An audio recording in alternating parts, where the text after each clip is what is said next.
सूर्य, अग्नि, ब्राह्मण, गौण, वैष्णव, आकाश, वायु, जल, पृथ्वी, आकाश तथा सब प्राणी मेरी पूजा के स्थान माने गए हैं। वेद मंत्रों द्वारा उनमें मेरी पूजा करनी चाहिए। मैं सभी में क्षेत्रज्ञ आत्मा के रूप में विराजमान हूँ। मेरे चतुर्वेद स्वरूप का ध्यान करना चाहिए। जैसे मेरे प्यारे उद्धव, सत्संग तथा भक्ति योग द्वारा दोनों का ही साथ साथ साधन करना चाहिए। इन दोनों मार्गों के अतिरिक्त इस भवसागर से पार कर जाने का और कोई मार्ग नहीं है। संत पुरुष मेरे आश्रय हैं और मैं उन संत पुरुषों के आश्रय हूँ। मैं सदैव उनके निकट रहता हूँ। मेरे भक्तों में श्रेष्ठ उद्धव, मैंने तुम्हें प्रवृत्ति तथा निवृत्ति दोनों मार्गों का भेद बता दिया है। अब मैं तुम्हें एक गुह्यतम रहस्य को बताऊंगा। तुम मेरे परम प्रिय सेवक तथा परम भक्त हो और मेरे बचपन के प्रिय सखा हो और जिज्ञासु हो। 12वां अध्याय, सत्संग की महिमा का वर्णन।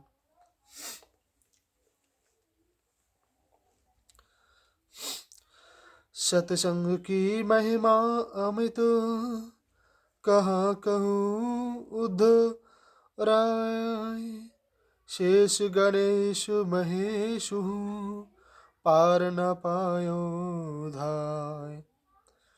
भगवान श्री कृष्णचंद्र बोले, हे प्यारे उद्धव, सत्संग के द्वारा जगत की आसक्तियाँ नष्ट हो जाती हैं। जैसा उत्तम साधन योग, सांख्य योग, स्वाध्याय तथा धर्म पालन में भी नहीं है, जैसा मुझे वश में करने का फल साधन सत्संग में है।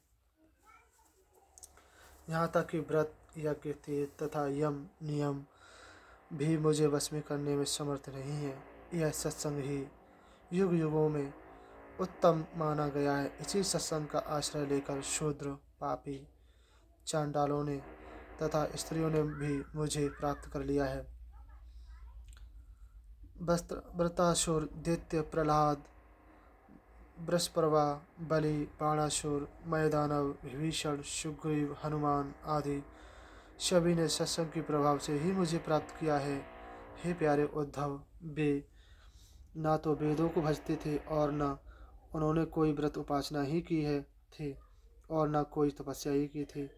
केवल सत्संग से ही मुझे प्राप्त कर लिया था। यदि यह माना जाए कि वृत्रासुर परम ज्ञानी था, तो गवार गांव की ग्वालिनी गोपियाँ, गोप गाय, यमलार्जुन, ब्रज के पशु पक्षी आदि तो नितांत मूढ़ बुद्धि थे। हे उद्धव, ऐसे ऐसे पुरुष हैं जो दान, व्रत, तपस्या, योग आदि की क्रिया तनिक भी नहीं जानते, किंतु उन्होंने प्रेम से मुझे वश में कर लिया है। उन गोपियों को ही ले लो, उनको तो तुमने स्वयं जाकर देखा। उनके हृदय में उनके विषय में क्या कहूँ। जिस समय मैं ब्रज से मथुरा चला आया था, उस समय उनकी क्या दशा थी, वह तुमने स्वयं जाकर देखी थी। तुम जानते हो कि वे घर बार, पुत्र, पति, कुटुंबी सब त्यागन करके मुझे परमात्मा को प्रियतम मानती थी। मैं ही एक मात्र उसका सर्वस्व हूँ। मेरे साथ रास विलास क्रिया बहुत सी रात्रियाँ एक आधे क्षण के समान व्यतीत हो गई और अब वे ही रात्रियाँ उन्हें कल्प के समान व्यतीत होती हैं। वे मेरे में इतनी तन्मय थी कि उन्होंने लोक परलोक सभी त्याग दिए। वे मुझी में लीन हो गई थी। बड़े बड़े मुनियों के लिए भी उनकी तन्मयता आदर्श स्वरूप है। हे उद्धव, उनमें बहुत सी गोपियाँ जो मेरे स्वरूप को नहीं जानती थी, प्यारे से मुझे अपना प्रियतम समझती थी और मुझसे मिलने की लालसा रखती थी। केवल सत्संग के प्रभाव से ही उन अबलाओं ने मुझे परमात्मा की प्राप्ति कर ली थी। हे उद्धव, वे गोपियाँ मुझसे किसी भी भाव से प्रेम करती हूँ, किंतु मैं तो वही हूँ जो वास्तव में मैं हूँ। इसलिए हे उद्धव, अब तुम शास्त्रोक्त विधि तथा निषेध के चक्कर में मत पड़ो। प्रवृत्ति तथा निवृत्ति मार्ग के साधन की भी आवश्यकता तुम्हें नहीं है। तुमसे अधिक क्या कहूँ। तुम सब चक्करों को छोड़कर केवल मेरी शरण में आ जाओ। जब तुम मेरे में एक हो जाओगे, तब संसार से मुक्त हो जाओगे। उद्धव जी बोले, हे योगेश्वरों के भी योगेश्वर, मैं आपके उपदेश को भली प्रकार सुन रहा हूँ, किंतु मेरा संदेह अभी दूर नहीं हो रहा है। कृपया, क्या मुझे स्वधर्म पालन करना चाहिए अथवा सर्वस्व त्याग कर आपकी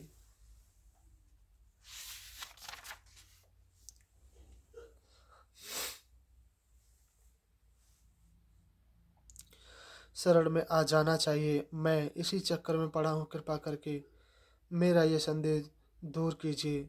भगवान श्री कृष्णचंद्र बोले, हे प्यारे उद्धव, संपूर्ण जगत को उत्पन्न करने वाला परमात्मा मैं ही हूँ। मैं ही मूलाधार आदि चक्रों में विराजता हूँ। मैं स्वयं ही शब्द ब्रह्म में परा पश्यंती मध्यमा तथा बेखरी वाणी में प्रकट होता हूँ। मैं ही इंद्रियों में समा कर उनके द्वारा चलना फिरना सूंघना बोलना खाना पीना आदि कर्म करता हूँ।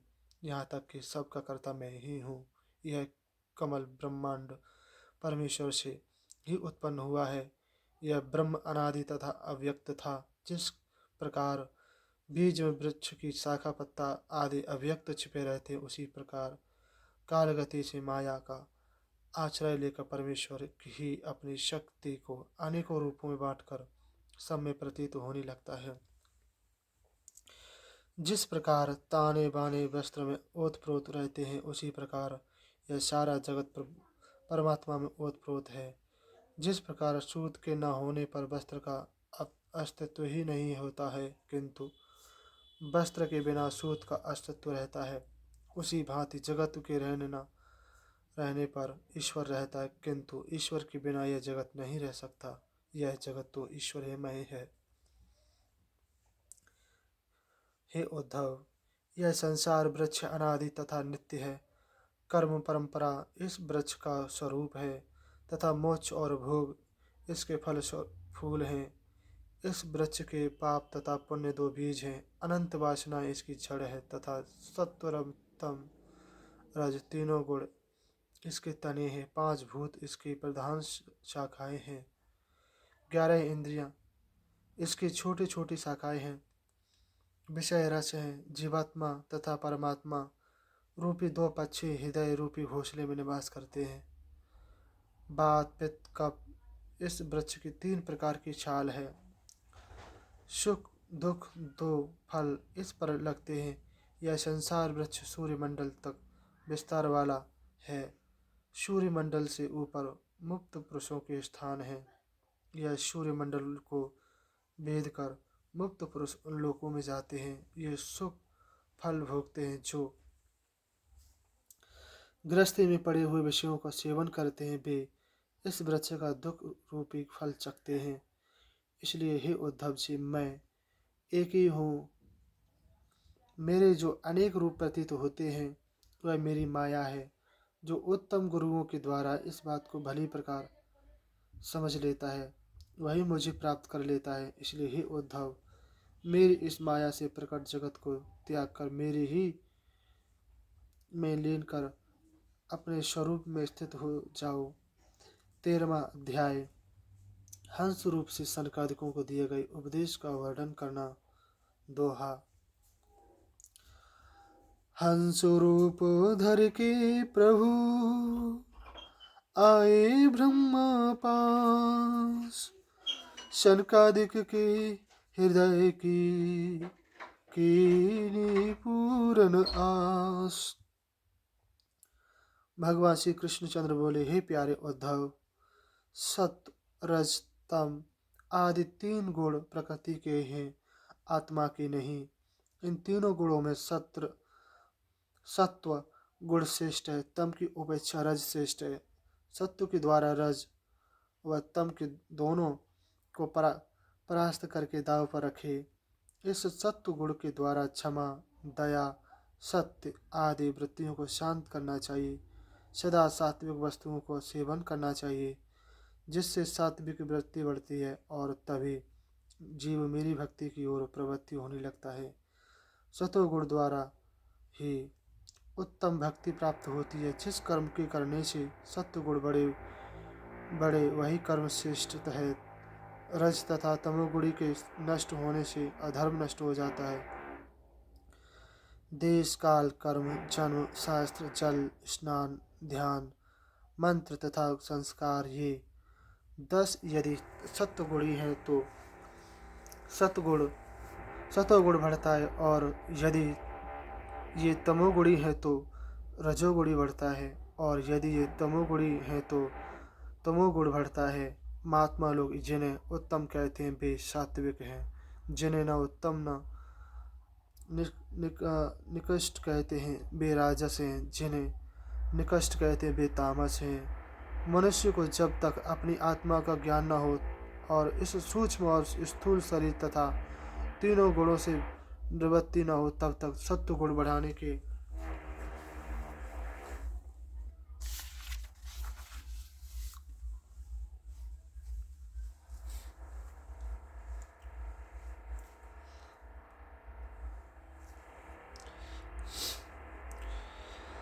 लिए सात्विक जल भोजन शास्त्र विधि का सेवन करना चाहिए। ऐसा करने से धर्म बढ़ता है और धर्म से अंतकरण शुद्ध होता है, जिससे आत्मज्ञान प्राप्त होता है। वह आत्मज्ञान शरीर के सब गुणों को अग्नि के समान भस्म करके स्वयं शांत हो जाता है। उद्धव जी बोले, हे भगवान, इस बात को सभी मनुष्य जानते हैं कि विषय विपत्तियों को देने वाले हैं, किंतु फिर भी पतंगे के समान उन्हीं में मनुष्य क्यों करते हैं? इसका कारण समझा कर बतलाइए। भगवान श्री कृष्णचंद्र बोले, हे प्यारे उद्धव,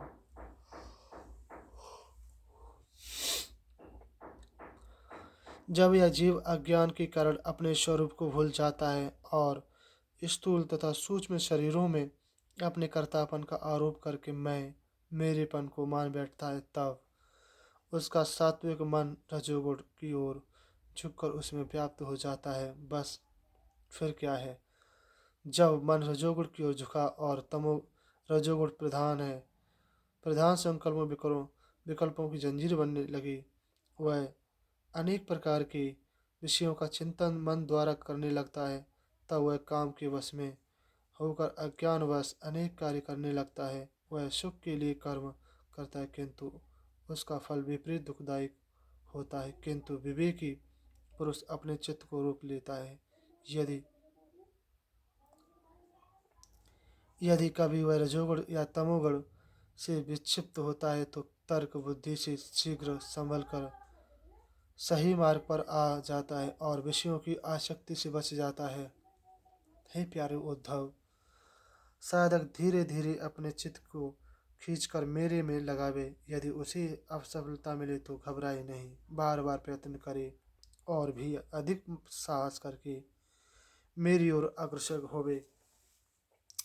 हे प्यारे उद्धव, शनकादिक योगी जनों ने भी योग का रूप इसी प्रकार बताया है। साधक को चाहिए अपने मन को विराट आदि किसी में भी ना लगावे। मैंने यह ज्ञान पहले शनकादिकों को बताया था। वे शनकादिक योगी जन मेरे ही शिष्य हैं।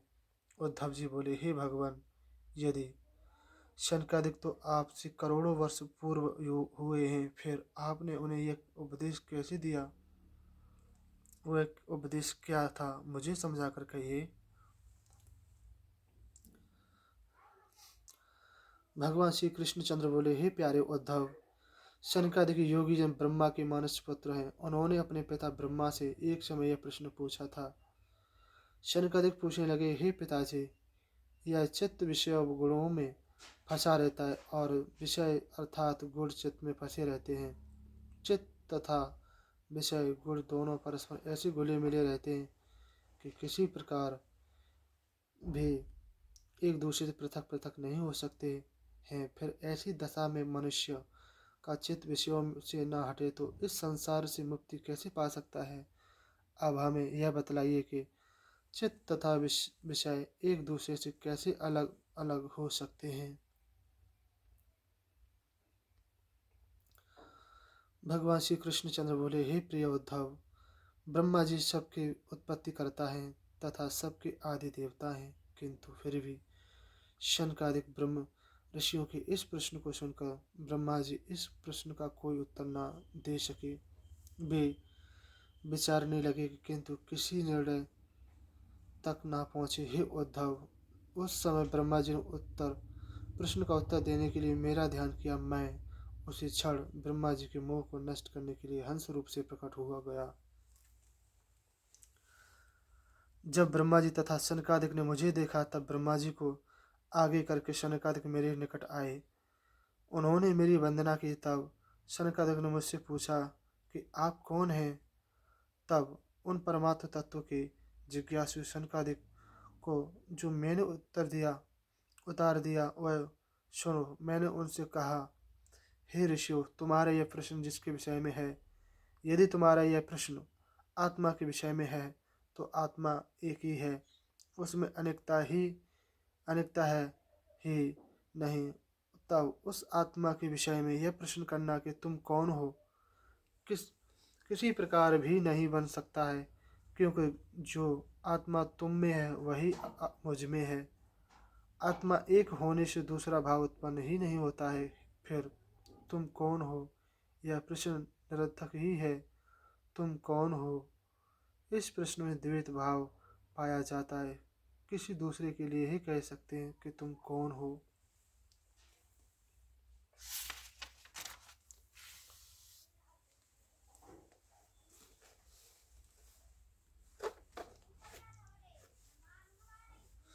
और यदि तुम्हारा प्रश्न केवल शरीर के विषय में है तो ये शरीर भी पंचभूतों से बना होने के कारण अभिन्न है, क्योंकि मेरा अस्तित्व उन पंचभूतों भी विद्यमान है और सभी शरीर उन्हीं पंचभूतों से बने हुए हैं।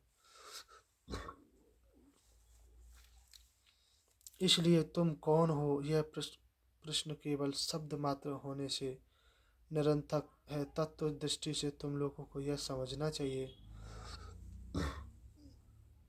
कि मन, वाणी, दृष्टि तथा अन्य इंद्रियों से जो कुछ भी प्रतीत होता है वह सब मैं ही हूँ। इस मेरी सृष्टि में मेरे से अलग कोई वस्तु नहीं है, अर्थात यह सब जो कुछ भी इस ब्रह्मांड में है वह सब मैं ही हूँ। हे प्रिय शनकादिको, तुम्हारा यह प्रश्न अति उत्तम है कि चित्त वासनाओं में फंसा रहता है और विषय चित्त में फंसे रहते हैं। इन दोनों का परस्पर ऐसा समावेश है कि ये कभी अलग अलग नहीं रह सकते, किंतु ये दोनों साथ साथ बने रहे। उससे क्या होता है कि ये चित्त तथा विषय गुण का जीव से कोई संबंध ही नहीं है। ना तो चित्त तथा गुण विषय जीव के स्वभाव है और ना उसका ही रूप है। चित्त तथा विषय का संबंध से तो शरीर मात्र से ही है, उस जीव से कोई संबंध नहीं है। चित्त तथा विषय तो अज्ञान से उत्पन्न शरीर की उपाधि ही है। जीव मेरा स्वरूप है। विषयों में चित्त के निरंतर तल्लीन रहने से चित्त विषयों में घुस गया है। चित्त और विषय तंदूप अर्थात दोनों एक रूप हो गए हैं। गुण अर्थात विषय भी चित्त ही उसे उत्पन्न होते हैं। इसलिए चित्त तथा विषय गुण दोनों को ही त्याग कर अपने शुद्ध पर स्वरूप को मेरा ही स्वरूप समझकर चित्त तथा विषय दोनों से ही अलग हो जाना चाहिए।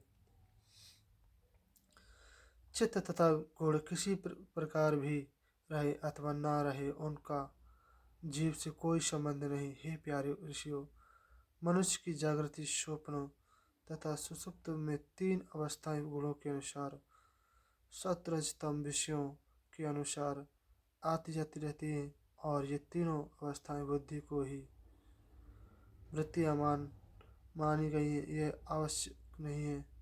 ये अनुभव से सिद्ध हो चुका है कि जीव तीनों अवस्थाओं से रहता है। यदि जीव केवल जागृत अवस्था में ही रहे, स्वप्न तथा सुषुप्त दशा में ना रहे, तो स्वप्न की दशा सुषुप्त दशा की बात कैसे याद रहे। वह तीनों अवस्थाओं में साक्षी रूप से रहता है। ये तीनों अवस्था में उत्पन्न होने वाला संसार बंधन ही जीव को विषयों में फांसने वाला है।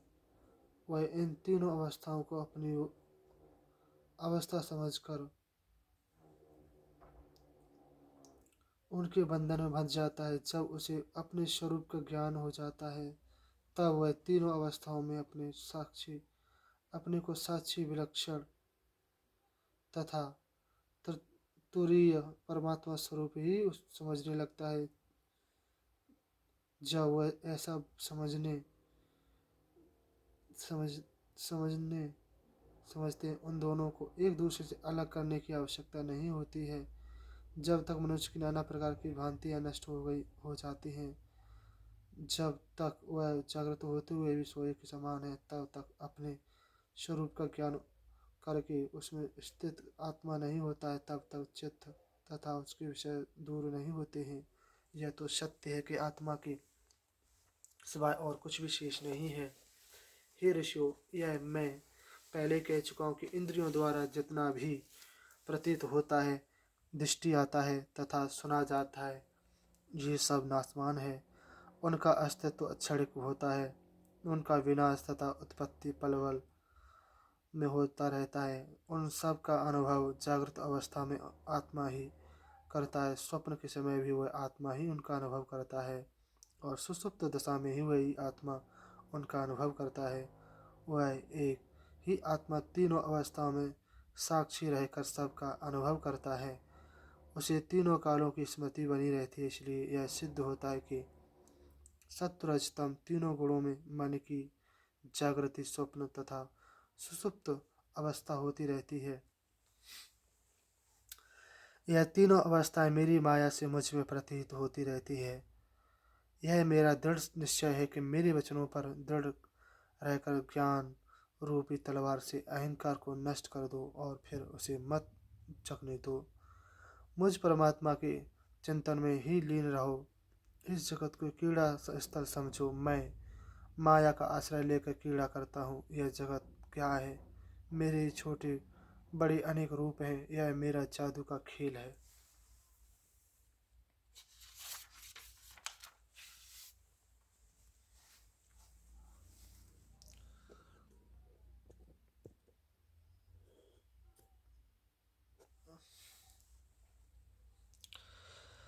जादूगर हूँ, उसे बनाता हूँ और बिगाड़ देता हूँ। इसलिए तुम लोगों को तृष्णा रहित मौन रहकर मेरी माया से रचे हुए इस जादू के खेल में अपने को भूलना नहीं भूलना चाहिए। जब एक बार मेरी माया को पार कर जाओगे, तब फिर उन इसके भ्रम में न पड़ सकोगे। मैंने तुमसे जो कुछ भी कहा है वह सांख्य तथा योग दोनों का ही गोपनीय रहस्य है। मैंने स्वयं परमात्मा मैं स्वयं परमात्मा हूँ। तुम लोगों को तत्व ज्ञान का उपदेश देने के लिए ही यहाँ आया हूँ। हे ऋषियों, मैं योग, सांख्य, सत्य, मधुर भाषण, तेज शरीर, कीर्ति तथा दया और इंद्रियों को वश में करना इन सब की परम गति हूँ, अर्थात इनका स्वामी हूँ। हे प्रिय उद्धव, मैंने सनकादिक ऋषियों को उनके प्रश्न का उत्तर देकर उनका संशय दूर कर दिया। उन्होंने मेरी पूजा, स्तुति तथा वंदना की। तत्पश्चात मैं अंतर्ध्यान होकर अपने धाम को चला गया। 14वां अध्याय। भक्ति योग की महिमा तथा ध्यान विधि का वर्णन करना।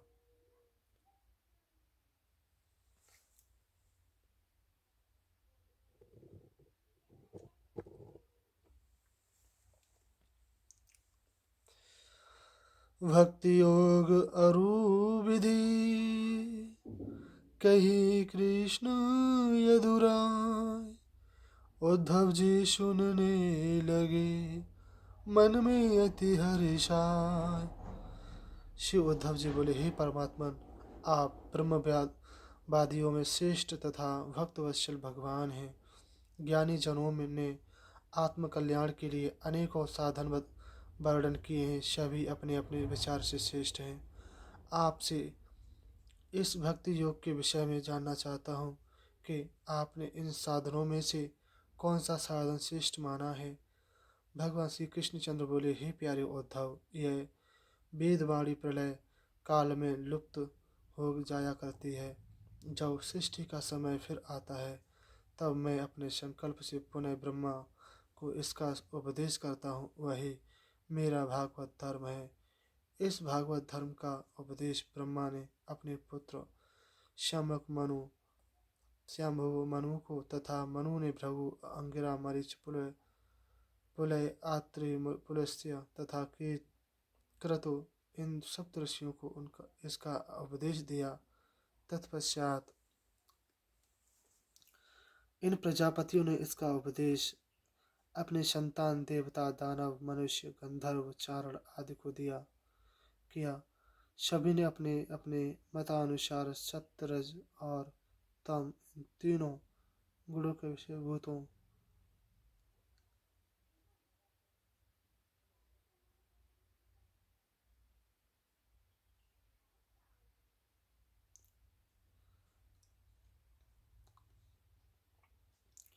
वशीभूत होकर भिन्न भिन्न बुद्धि भिन्न भिन्न प्रकार से किया। इसी कारण इस वेद वाणी के भिन्न अर्थ हो गए हैं। हे प्यारे उद्धव, मेरी माया के वशीभूत सबकी बुद्धि रहती है, उसी के अनुसार आत्म कल्याण के साधन भी अनेकों बतलाए जाते हैं। पूर्व मीमांसक धर्म को श्रेष्ठ मानते हैं, सत्याचार्य यश को उत्तम मानते, काम शास्त्री काम को उत्तम मानते, योगी जन समदम आदि को उत्तम मानते। इसी प्रकार दंड की नीति की ज्ञाता ईश्वर को और तनिक तांत्रिक दान तथा भोगों को ही उत्तम मानते। कर्म योगी जन यज्ञ तप दान व्रत आदि को उत्तम मानते हैं, किंतु हे प्यारे उद्धव, ये सभी कर्म हैं, इनसे उत्तम लोग मिलते हैं।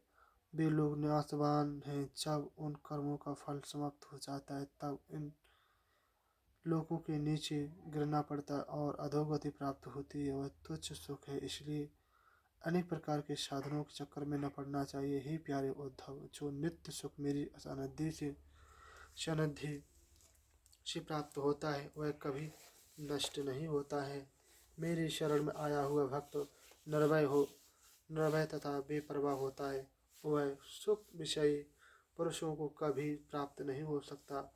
यह सुख उसी को प्राप्त होता है जिसने अपना सर्वस्व मुझे सौंप दिया है। मेरे अतिरिक्त ब्रह्मपद की भी जिसको चाह नहीं होती है, औरों की तो बात ही क्या, वह बड़ी बड़ी सिद्धियां तथा मोक्ष का भी इच्छा नहीं करता है। हे प्यारे उद्धव, मैं तुमसे कहाँ तक कहूँ, मुझे तुम जैसे प्रेमी भक्त प्रिय हैं।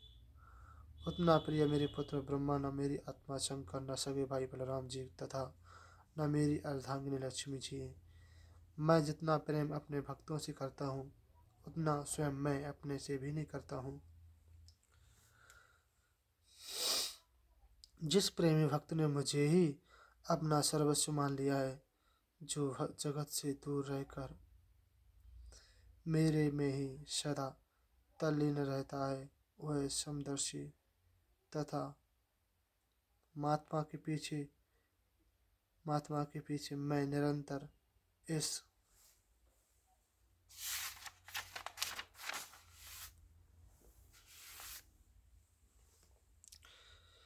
इसलिए घूमता रहता हूँ कि उनके चरणों की धूल पड़कर मेरे ऊपर पड़ती रहे और मैं पवित्र हो जाऊं।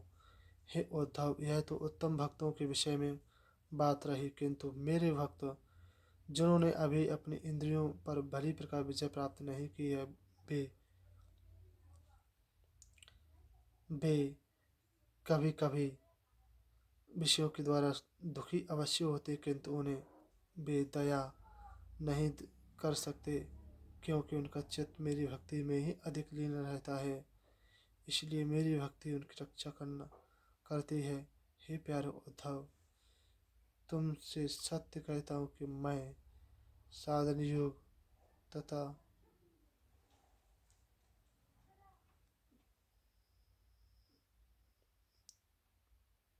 ज्ञान योग ज्ञान विज्ञान ज्ञान जप ताप त्याग आदि से उतनी आसानी से प्राप्त नहीं होती जितनी प्रकार से जितने की अनन्य भक्ति से मैं आसानी से पकड़ा जाता हूँ। मुझे प्राप्त करने का केवल यही एक यही उपाय है कि मेरी अनन्य भक्ति करें, चाहे वह कोई भी जाति वर्ण आश्रम का क्यों न हो।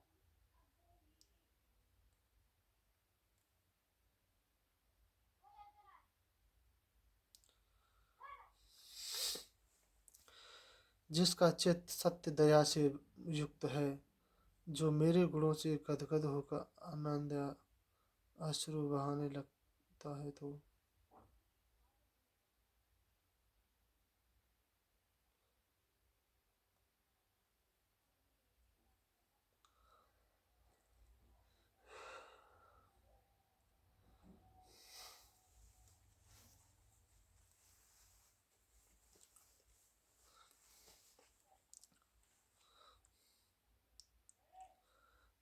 सबसे पहले अपने मन और इंद्रियों को भस्म करो। तत्पश्चात स्त्रियों, पुत्रों आदि को त्याग दो। फिर एकांत स्थान में बैठकर सावधानी से मेरा ध्यान धरो करो। स्त्रियों के संग से जो कलेश पुरुषों को होता है, वह और किसी के संग से इतना नहीं होता है। उद्धव जी बोले, हे श्याम सुंदर, कृपा करके आप यह बतलाइए कि मुमुक्ष पुरुष आपका चिंतन किस रूप में, किस प्रकार, किस भाव से ध्यान करते हैं। भगवान श्री कृष्णचंद्र बोले, हे प्यारे उद्धव,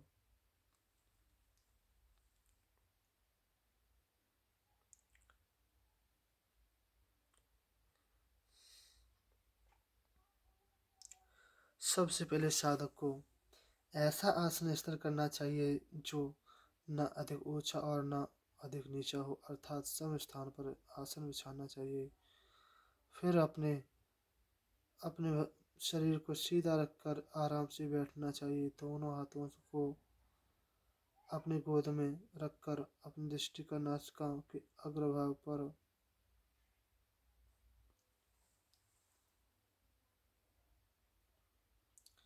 जमाना चाहिए। ऐसा करने के बाद पूरक, कुंभक तथा रेचक। कुंभक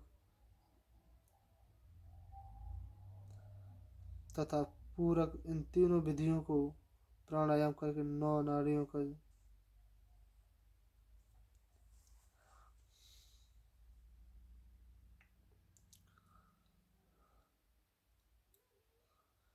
इंद्रियों को वश में होने के प्राणायाम शीघ्र फल देता है। हृदय में ओंकार का चिंतन कर उसे प्राणवायु के द्वारा ऊपर ले जा और घंटानाद की भांति स्वर स्थिर कर दे। उस स्वर का तो दाता दाता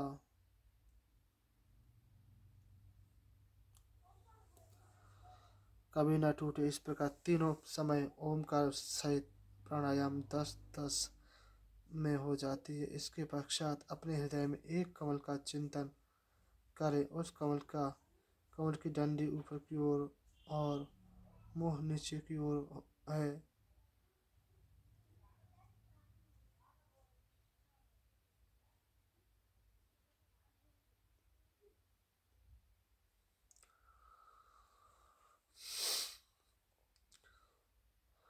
शांति टपक रही है। मुख कमल अति सुंदर तथा प्रफुल्लित है। लंबी लंबी सुडौल 4 भुजाएं हैं। बड़ी सुंदर शंख के समान गर्दन है। मंद मंद मुस्कुराहट ओठों पर है। कानों में मुखाकृति कुंडल।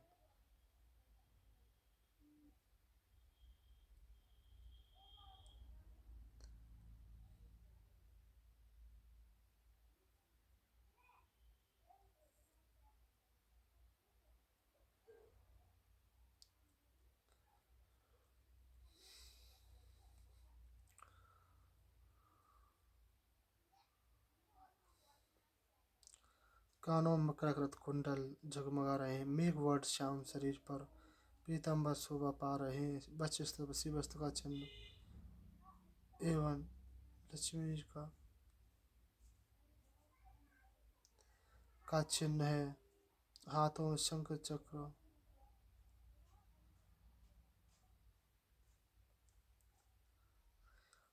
शंख चक्र गदा पहिया। गले में पद्म है।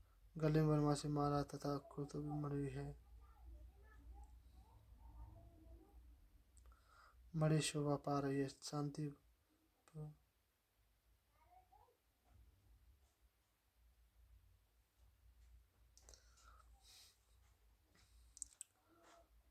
वक्ष स्थल पर शिवस्त का चिन्ह एवं लक्ष्मी का चिन्ह है। हाथों पर शंख चक्र गदा पहिया है। गले में वरमाला है तथा कौस्तभ भी मणि शोभा पा रही है। सिर पर किरीट, कमर में करधनी, भुजाओं में बाजूबंद, हाथों में कंगन शोभा पा रहे हैं। हे प्यारे उद्धव, मेरे मनोहारी रूप का ध्यान करना चाहिए।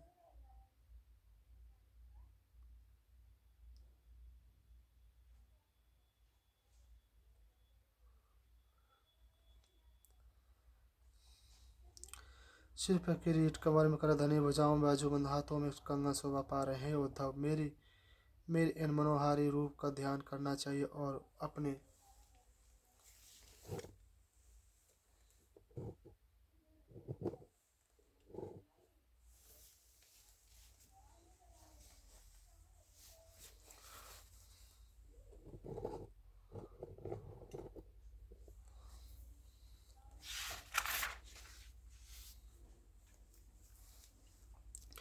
मन को एक एक अंग में लगाना चाहिए।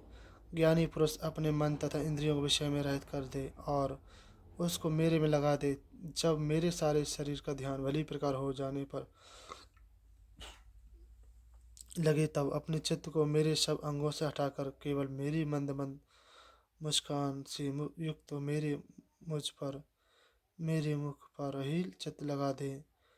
जब चित्त मेरे मुखारविंद पर भली प्रकार लग जावे, तब उसे वहाँ से हटाकर आकाश में स्थिर कर दे। तत्पश्चात आकाश का चिंतन त्याग कर मेरे इस ब्रह्म स्वरूप में अपने चित्त को लगा दे। जब चित्त इस प्रकार वश में हो जाता है, तब साधक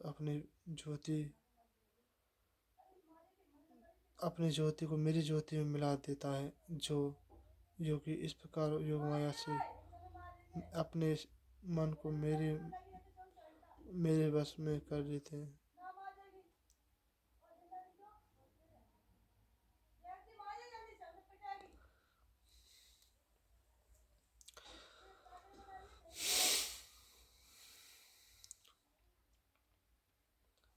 15वां अध्याय।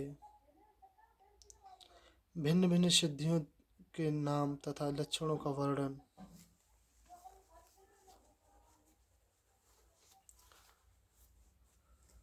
लक्ष्मण सहित सिद्ध कही, श्री कृष्ण समुझाए। उद्धव जी सुनने लगे, कृष्ण चंद्र चित लाए। भगवान श्री कृष्ण चंद्र बोले, हे प्यारे उद्धव, जब योगी पुरुष इंद्रिय, प्राण तथा मन को अपने वश में कर लेता है,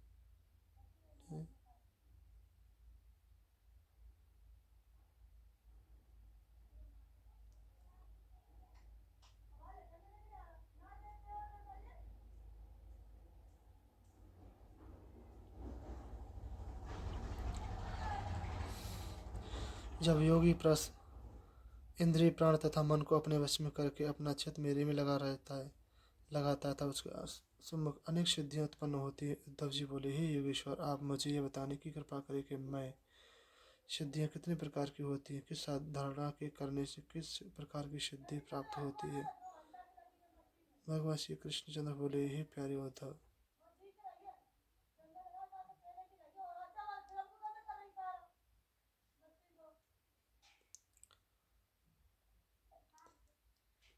भगवान श्री कृष्णचंद्र बोले, हे प्रिय उद्धव, सिद्धियां 18 प्रकार की होती है, जिनमें से 8 सिद्धियां तुम्हें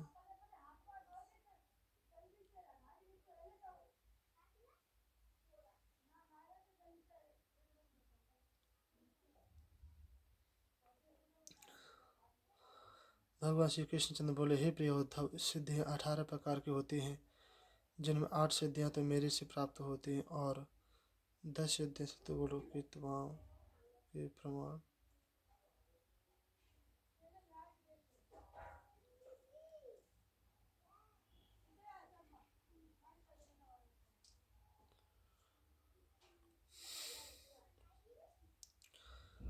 उनमें 3 सिद्धियां अणिमा, महिमा तथा लघिमा शरीर से संबंध रखती हैं और एक सिद्धि प्राप्ति इंद्रियों से संबंध रखती है। तो लौकिक तथा पारलौकिक पदार्थों का केवल अनुभव कराने वाली सिद्धि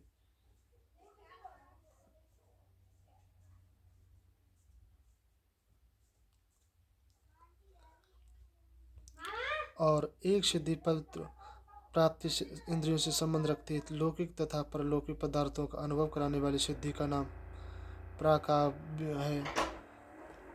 माया के कार्यों को अपनी इच्छा अनुसार चलाने वाली सिद्धि का नाम अशिता सिद्धि है। अनेक विषयों में रहकर उनमें आसक्त न होना वशिता नाम की सिद्धि है।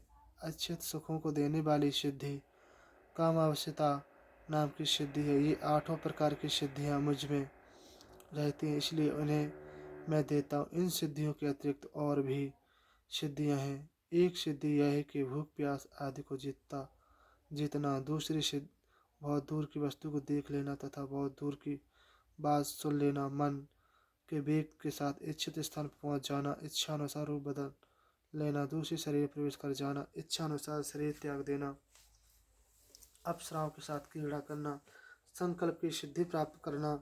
सब के द्वारा आज्ञा पालन कराना। इस प्रकार की 10 सिद्धियां सत्वगुण के विकास से उत्पन्न होती है।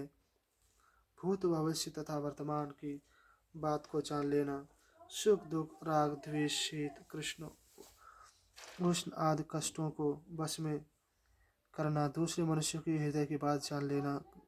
अग्नि सूर्य जल विष आदि की शक्ति को स्तंभित कर देना तथा किसी भी पराजित न होना। इस प्रकार की 5 सिद्धियां योगियों को और भी प्राप्त होती हैं। हे प्यारे उद्धव, मैं तुम्हें धारणा सहित सिद्धियां बतलाई हैं। अब मैं तुम्हें उनकी सिद्धि प्राप्ति की विधि बताता हूँ। हे उद्धव, ये 5 भूत तथा उनकी तन्मात्राएं मेरा ही शरीर है, अर्थात मैं उनमें समाया हुआ हूँ। जो योगी मेरे उसी शरीर को उपासना करता है तथा उनमें तंदुप रहित हो जाता है, उसे मेरी अणिमा नाम की सिद्धि प्राप्त होती है। वह पत्थर आदि की चट्टान तथा पृथ्वी के गुणों को प्रवेश करने की शक्ति रखता है। हे उद्धव, मैं तत्व में भी समाया हुआ हूँ। वह भी मेरा ही रूप है। उस रूप में मैं समस्त ज्ञानों का केंद्रीभूत हूँ। जो योगी अपने मन को मेरे उस महत्वाकार रूप में लगाकर तंदुप हो जाता है, उसे महिमा नाम की सिद्धि मिलती है। इसी भांति जो आकाशादि आकाश आकाशादि पंचभूतों से किसी भी अपना मन अलग अलग लगाना, तो उसे भी सिद्धि प्राप्त होती है, क्योंकि आकाश आदि सभी मेरा ही शरीर है। जो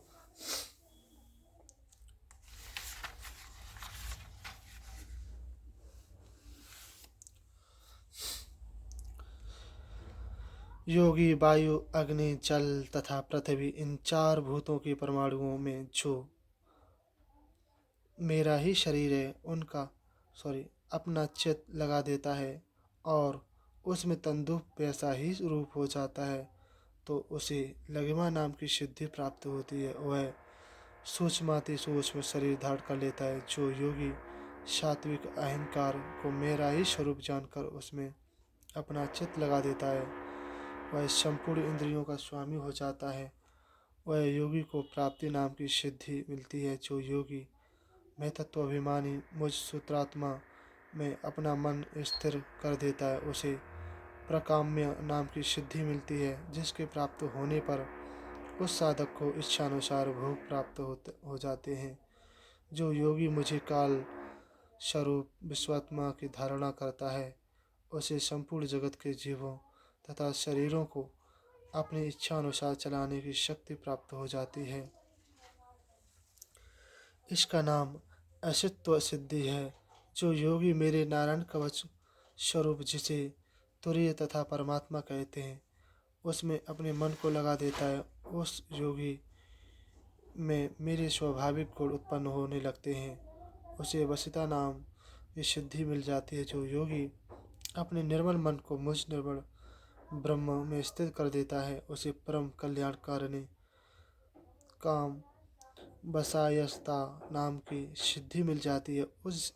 इस सिद्धि के प्राप्त होने पर उसकी संपूर्ण कामना स्वतः पूर्ण होने लगती हैं।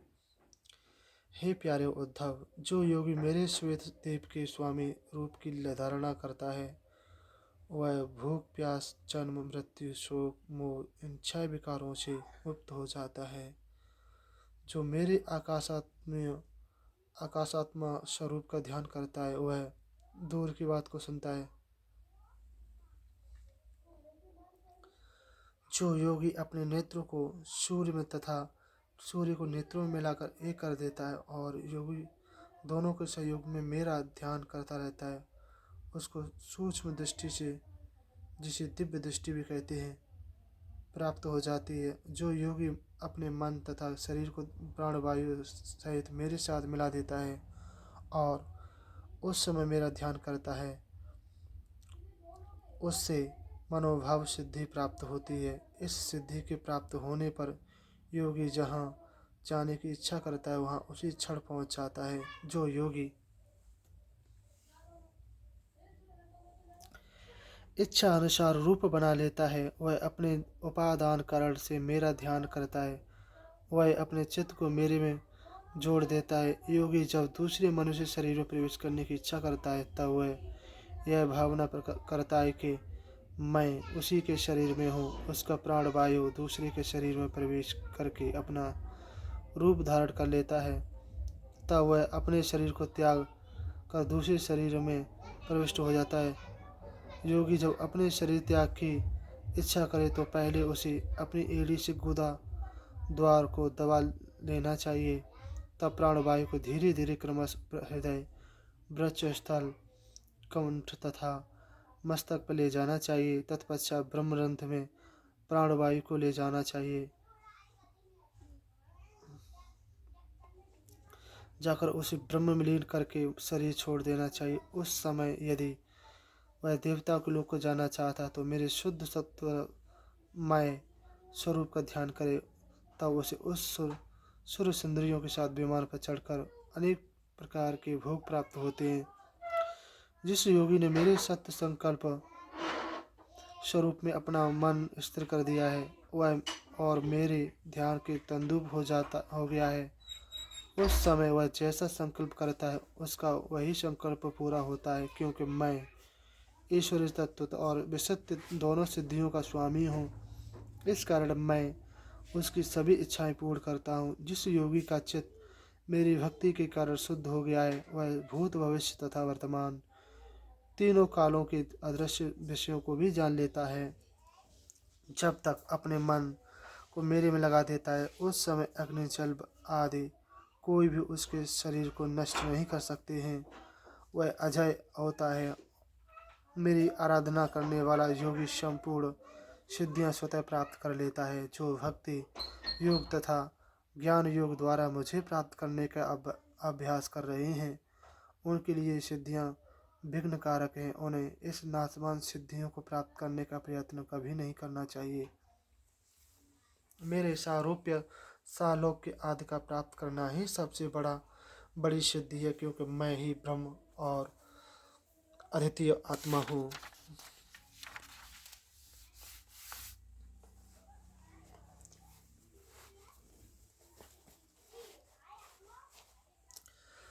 सोलहवां अध्याय, भगवान की विभूतियों का वर्णन।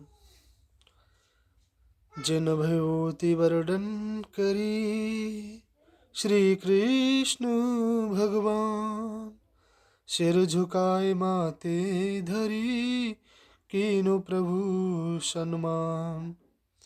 उद्धव जी बोले, हे परमात्मन, आप अनादि अनंत तथा पर ब्रह्म हैं। आप आवरण रहित तत्व हैं। समस्त जगत की उत्पत्ति स्थिति तथा प्रलय आप ही हैं। आप सभी प्राणियों में वास करते हैं, किंतु जिन मनुष्यों ने अपने मन तथा इंद्रियों को वश में नहीं किया है, वे आपको नहीं पहचानते हैं।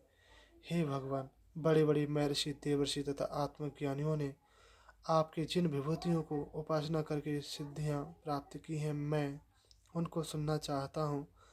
आप कृपा करके मुझसे उनका वर्णन कीजिए। भगवान श्री कृष्णचंद्र जी बोले, हे प्यारे उद्धव, तुमने जो प्रश्न किया है वही प्रश्न कौरव पांडवों के युद्ध में वीर शिरोमणि अर्जुन ने किया था।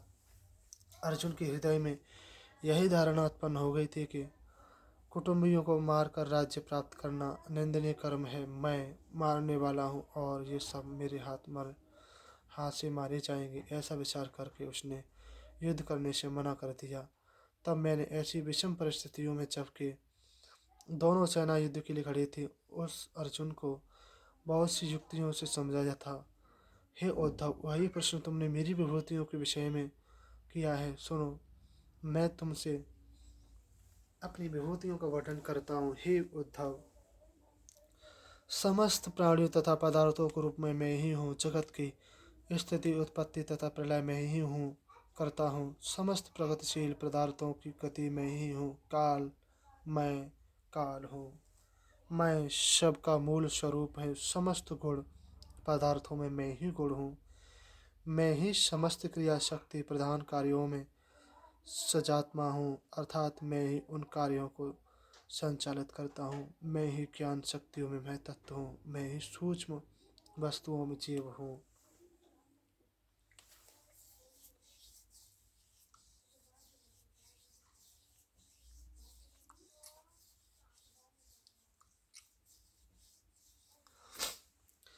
मैं ही न वश में होने वाला मन हूँ। मैं ही वेदों में हिरण्यगर्भ हूँ। मैं मंत्रों में ओमकार मंत्र हूँ। अक्षरों में मैं अकार अक्षर तथा छंदों में मैं गायत्री छंद हूँ। देवताओं में सर्वश्रेष्ठ इंद्र हूँ। आठों वसुओं में अग्नि तथा 12 आदित्यों में मैं विष्णु हूँ। एकादश रुद्रों में मैं नीललोकिक रुद्र हूँ। ब्रह्म ऋषियों में मैं भृगु हूँ। राज ऋषियों में मैं मनु हूँ। देवर्षियों में मैं नारद हूँ तथा गौओं में कामधेनु हूँ। मैं सिद्ध स्वरों में कपिल हूँ। पक्षियों में मैं करुण हूँ तथा प्रजापतियों में दक्ष प्रजापति हूँ। पितरों में मैं अरिमा, पितरदित्यों में दित्यराज प्रहलाद, समस्त नक्षत्रों में चंद्रमा, औषधियों में सोमरस तथा यक्ष राक्षसों में मैं कुबेर हूँ।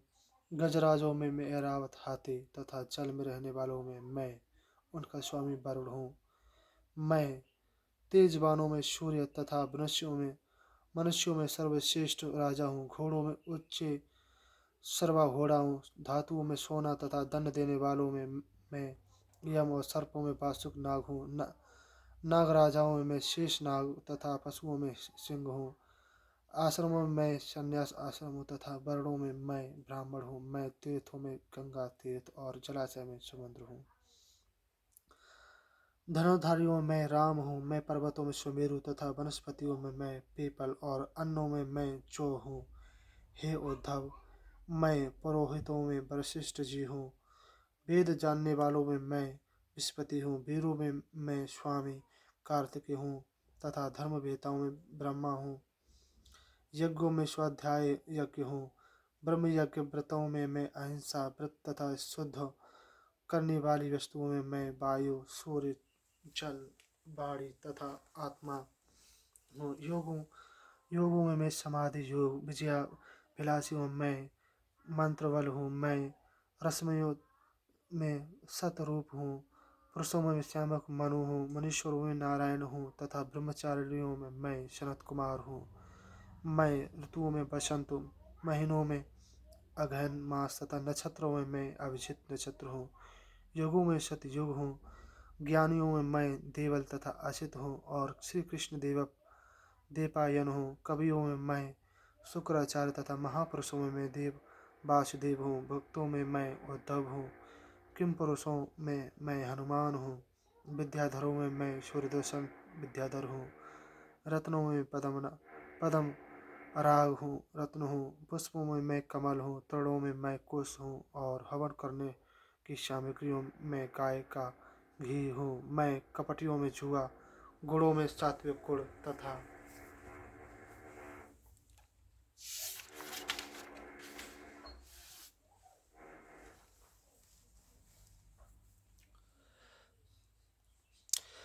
भगवत भक्तों में निष्काम कर्म हूँ। मैं 9 मूर्तियों अर्थात वसुदेव, शंकरशन, प्रद्युम्न, अनिरुद्ध, नारायण, हयग्रीव, नारद, नरसिंह तथा ब्रह्म, इनमें सर्वश्रेष्ठ मूर्ति वासुदेव हूँ। अप्सराओं में पूर्वचित नाम की अप्सरा हूँ जो ब्रह्मा जी की ब्रह्मलोक में रहती है। पृथ्वी में शुद्ध गंध, जल में रस, तेज में अग्नि तथा सूर्य तारों में ज्योति, आकाश में शब्द मैं ही हूँ मैं, दानियों में बलि, वीरों में अर्जुन तथा प्राणियों में उत्पत्ति, स्थिति तथा प्रलय करने वाला मैं ही हूँ। मैं ही संपूर्ण जगत की शक्ति हूँ। अलग अलग मैं कहाँ तक गिनाऊँ। पृथ्वी आदि पंचभूत, अहंकार, महतत्व, जीव तथा तीनों गुण, इन सब से परे मैं ही परब्रह्म हूँ। मैं ही इन गुणों को ग्रहण करने वाला गुणी हूँ। मैं ही सर्वात्मा तथा सर्वस्व हूँ। मेरे अतिरिक्त इस जगत में कोई भी पदार्थ कहीं भी नहीं है। मेरी विभूतियाँ इतनी अगण्य हैं कि पृथ्वी के कण गिने जा सकते, किंतु वे नहीं गिने जा सकते, क्योंकि मेरे द्वारा रचे हुए कोटि कोटि ब्रह्मांडों को ही जब नहीं गिना जा सकता है, तब मेरी विभूतियों को गणना कैसे की जा सकती है। तुम यह समझ लो कि जिस व्यक्ति में तेज, श्री, कीर्ति, ऐश्वर्य, लज्जा, त्याग, सौंदर्य, सौभाग्य, पराक्रम, तितिक्षा तथा विद्वान, विज्ञान आदि सब श्रेष्ठ गुण विद्यमान हैं, वह मेरा ही अंश समझना चाहिए। हे प्यारे उद्धव, सूक्ष्म रूप में मैंने तुम्हें अपनी विभूतियाँ बताई हैं। जितनी विभूतियाँ मैंने कही हैं, परमात्मा की वस्तु नहीं है। इनसे मनोविकार की उत्पन्न होता है, क्योंकि जो मन से सोची जा सकती है तथा वाणी से जिसका वर्णन किया जा सकता है, वे सभी वस्तु नाशवान वास्तविक नहीं है। इसलिए तुम अपनी इंद्रियों को वश में करके आत्मशक्ति द्वारा बुद्धि को स्थिर करो। साधक बुद्धि के द्वारा वाणी तथा मन को जब तक अपने वश में नहीं कर लेता है, तब तक उसकी तपस्या, दान, व्रत आदि जल से भरे कच्चे घड़े के समान नष्ट हो जाते हैं। इसलिए मेरा भक्त अपनी बुद्धि, वाणी, मन तथा प्राणों को पूर्णतः वश में कर ले, तभी वह कृतकृत्य होकर मुझे प्राप्त कर लेता है। 68वां अध्याय, वर्णाश्रम धर्मों का वर्णन करना। वर्णाश्रम और धर्म सब कृष्ण रहे समझाए, उद्धव जी सुनने लगे मन में अति हर्षाय। उद्धव जी बोले, अब आप कृपा करके यह बतलाइए कि मनुष्य को किन किन धर्मों का वर्णन आचरण करने से उसकी आपकी भक्ति प्राप्त होती है। हे सर्वशक्तिमान युद्धवंश शिरोमणि, पूर्व काल में आपने हंस रूप से जो उपदेश ब्रह्मा जी को दिया था, अब वह काल की गति से लोप सा हो गया है, क्योंकि उस परम धर्म के उपदेश को दिए हुए अनेकों युग बीत गए हैं। अतः आप अब उसी उपदेश को पुनः देने की कृपा कीजिए, जिससे वह फिर नया होकर संसार में फैले। श्री सुखदेव जी बोले, हे राजन परीक्षित, जब परम भागवत उद्धव जी ने ऐसा प्रश्न किया, तब भगवान श्री कृष्णचंद्र ने अति प्रसन्न होकर मनुष्यों के कल्याण हेतु सनातन धर्म का उपदेश दिया। भगवान श्री कृष्णचंद्र बोले, हे प्यारे उद्धव, तुम्हारा प्रश्न अति रहस्यमय तथा वर्णाश्रम धर्म प्राणियों के लिए अति कल्याणकारक था, मोक्ष देने वाला है। कल्प के आरंभ में जब कि पहला सतयुग चल रहा था, उस काल में सभी मनुष्य हंस वर्ण के थे। सभी प्राणी इस युग में जन्म से कृतज्ञ थे, क्योंकि उन्हें अभी तक पाप तथा कर्मों का बंधन नहीं लगा ही नहीं था। इसलिए उस युग को कृतयुग भी कहते। उस युग में प्रणव आ प्लस ओ प्लस म ही वेद था। तपस्या, सोच, दया तथा सत्य ही धर्म के चार पैर थे। उस काल में सभी प्राणी निष्पाप, परम तपस्वी तथा भक्तजन थे और मुझ हंस रूप परमात्मा की उपासना करते थे। उस युग के पश्चात त्रेता युग आया। उसमें श्वास प्रवासों के द्वारा ऋग्वेद, सामवेद तथा यजुर्वेद प्रकट हुए। उन तीनों वेदों से होता अध्यायो तथा उद्गाता, इन तीनों रूपों में मैं प्रकट हुआ। विराट भगवान के मुख से ब्राह्मण उत्पन्न हुए, भुजाओं से क्षत्रिय, जंघा से वैश्य तथा चरणों से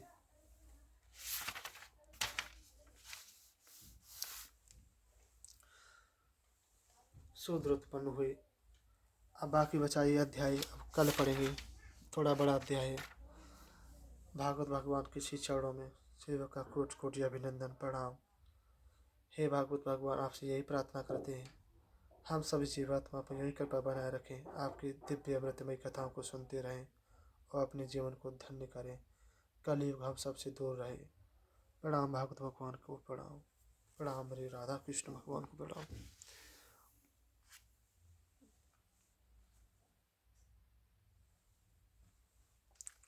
जय जय राधा रमण हरि। प्रणाम भागवत भगवान प्रणाम। जय जय